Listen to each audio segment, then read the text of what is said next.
Several years ago, I began operating under the assumption that everybody, and I mean everybody, you come into contact with is at least partially full of But nowhere, obviously, are people more full of than in politics. It's stunning how full of shit everybody is in politics. You could go back 40 years, whatever it was, 20, 45 years, when Ronald Reagan came into office, and they came up with this nice grand solution. It's called trickle-down economics. Now, Reagan, he was a great actor, and he used his oratory skills and his dramatic flair to convince ordinary working men and women, the people who get up in the morning, drive for an hour each way to work, sweat in the hot sun, in the cold rain, go into factories and work doing repetitive tasks over and over and over again for measly pay. He convinced them, us, me, everybody, that trickle-down economics was a way to make your life better. And if you don't know what trickle-down economics was, this was the theory in a nutshell. If we give more money to the rich people, they're going to spend it and create more jobs, and it's going to trickle down. See, their wealth is going to trickle down and make us richer and make us better.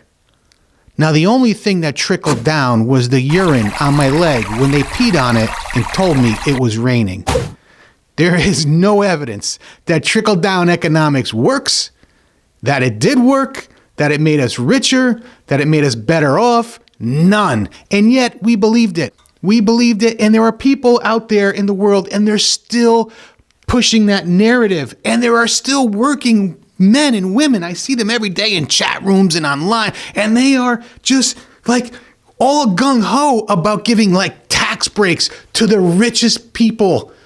And they have working people, like people who can't even afford to basically eat sometimes, to fight for that against their own interests, not realizing that the people who are pushing that narrative on them are full of.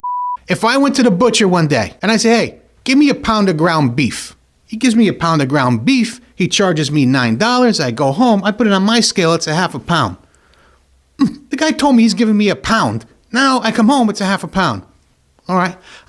I go back to the butcher next week. Hey, give me a pound of ground beef. No problem, sir. Gives me a pound of ground beef. Checks me out. I go home.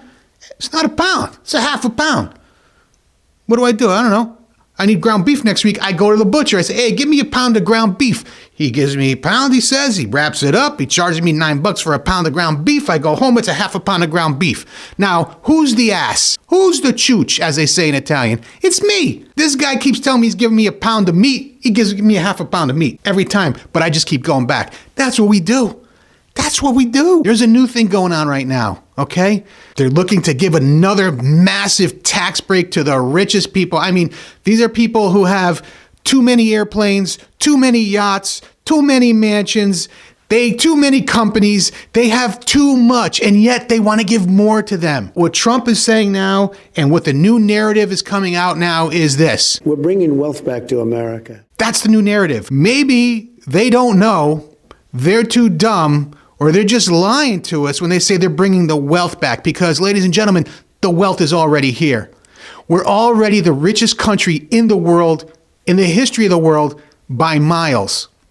There is more money, more resources, more wealth in the United States than anywhere else in the world. But the problem is, we don't see that wealth. You and I, we don't see it because that wealth is largely concentrated to a select 1%, 2%, 5% of the people who already have all the wealth. So when you say you want to bring wealth back to America, that's the wrong statement.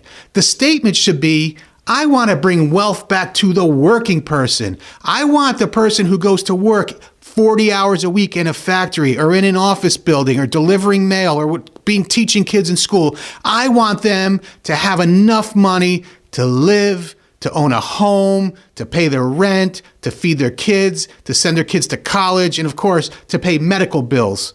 because we're all straddled with friggin' medical bills. Don't buy the BS. Everybody's lying to you.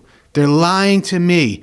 And if we keep believing them, if we keep finding new heroes who we put our trust in, oh, this is the one, he's the one, she's the one that are going to make it better, then we're fooling ourselves. This is not about left, right. Again, it's not about that. It's about us versus them. And they will use wedge issues to separate us, keep us fighting, keep us beating each other up. God, we are beating each other up every day, hating each other. And it's all because of the propaganda we're being fed, the BS, the lies.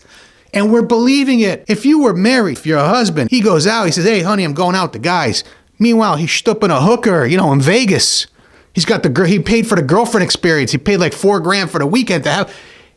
And he comes home and you find out and you forgive him. Next year he goes, I'm going hunting with the guys. He's not hunting. He's with his mistress. And you keep letting him go away on the weekends. Guess what? He's going to keep going away on the weekends.